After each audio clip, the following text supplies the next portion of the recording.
Hi everyone, it's Adele from REEP. This week we're following on from last week's activity where we learnt about symmetry and geometry in Islamic garden design and designed our own Moroccan tiles. This week we're going to be using our designs to create our own tiles using clay and acrylic paints. Let's get started.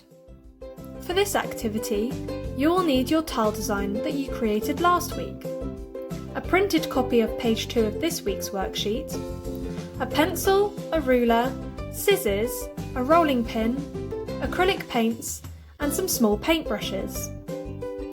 Finally, you'll need to find some air dry clay, which you can find online or in most craft shops. If you're unable to get hold of this, then there are lots of recipes online for salt dough, which works just as well. Begin by covering your work surface with a non-stick, wipeable covering. I'm using a plastic tablecloth. Then roll out your clay using a rolling pin until it is about 1 centimetre thick. If you don't have a rolling pin, you could use a book to press the clay down flat. Now cut out the square template on page 2. This will form the size and shape of your tile.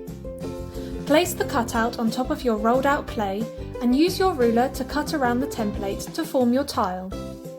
Leave your tile to dry in a cool place on a non-stick surface for at least 24 hours. It's now time to copy your design onto your tile.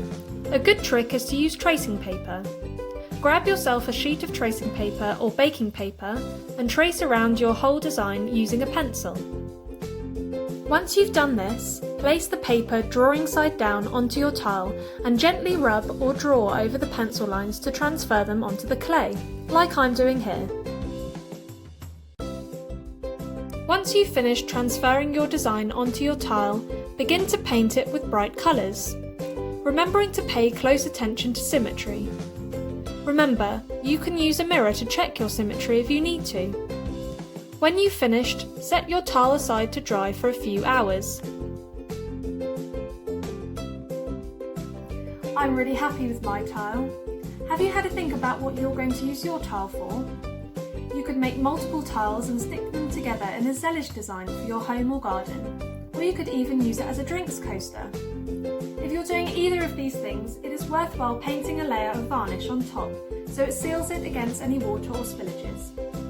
Make sure you share your designs with us at REEP by tagging us on Instagram and Facebook. Bye!